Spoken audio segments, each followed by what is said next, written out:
Advocare, encore du latin. Ces Romains, franchement, ils nous occupent depuis longtemps. Avocat, ça veut dire advocare, celui qui parle pour. Mais est-ce qu'un avocat, il connaît bien le droit? Bah oui, théoriquement oui, puisqu'il a fait des études pour ça. Mais l'avocat, il est plus dirigé vers la parlotte. On dit, les policiers, je crois, appellent les avocats les baveux. Parce qu'ils parlent, ils bavent. C'est pour ça qu'on a une bavette d'ailleurs. L'avocat, il parle.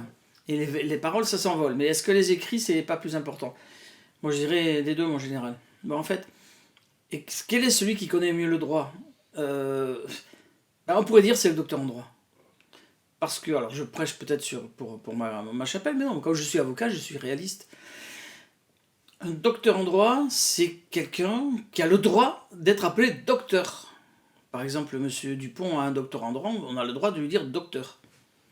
Et c'est tellement important que Napoléon Bonaparte, qui a bien refait l'université et tout ça, a accordé un privilège spécifique aux docteurs en droit pour bien montrer leur importance. C'est le plus haut grade de l'université en matière juridique. Le plus haut grade, le doctorat en droit.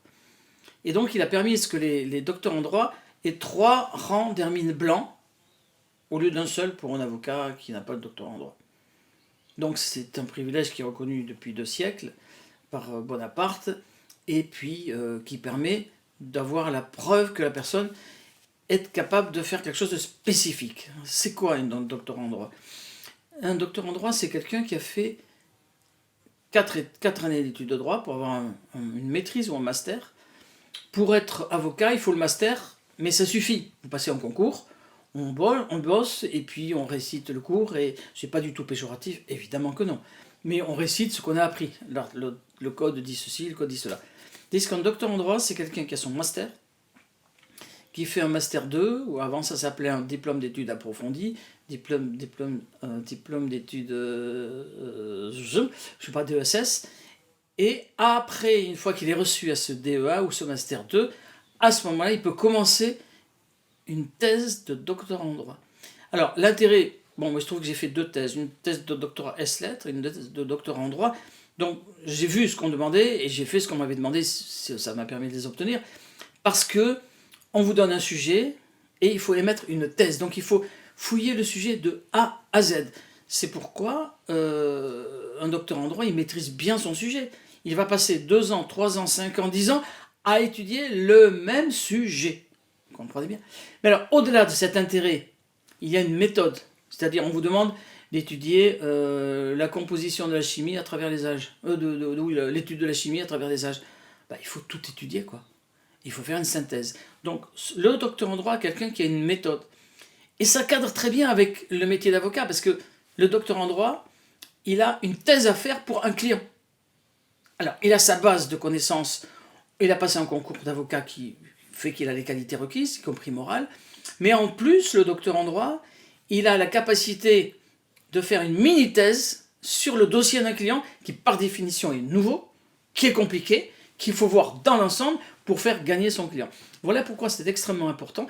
Et nous, docteurs en droit, il se trouve que moi j'ai été secrétaire général de l'Association nationale des docteurs en droit. On avait comme président le préfet Doublet, qui est ancien préfet de police de Paris, puis Corinne Lepage, qui était ministre, et ensuite nous avons eu l'actuel président. Donc c'est une association qui est très à cheval sur les capacités des docteurs en droit. Et personnellement, puisque des gens me posent la question, tellement conscient de ça, j'ai voulu créer l'association internationale des docteurs en droit, que j'ai créée à Moscou. Voilà. Et donc dont le siège est à l'étranger. Et ça permet de montrer que le doctorat en droit est un plus pour le métier d'avocat. Je le répète, c'est pas du tout rendre péjoratif les autres avocats. Mais je voulais expliquer, parce qu'on me l'a demandé souvent, comment on peut faire la différence, qu'est-ce que c'est la différence entre un avocat et un docteur en droit. Un avocat, c'est quelqu'un qui va se promener, je veux dire, qui va aller voir les clients, garde à vue, qui va aller plaider verbalement, qui va défendre au conseil de prud'homme, au tribunal de commerce. Donc il a un travail qui est actif, hein, c'est-à-dire qu'il va se déplacer, il va écouter les clients, etc., etc.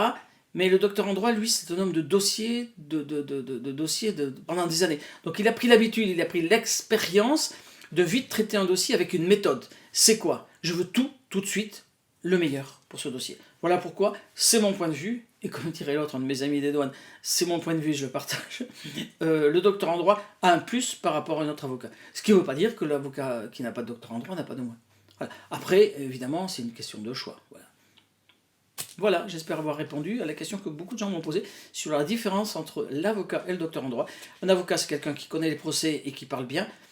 Le docteur en droit, c'est quelqu'un qui va étudier pendant 5-10 ans un sujet de fond en comble et qui a acquis une méthode pour chaque dossier pour savoir comment le traiter à fond. C'est le mieux pour un avocat d'avoir la possibilité de traiter à fond un dossier. Voilà, j'espère que j'ai bien répondu à votre question.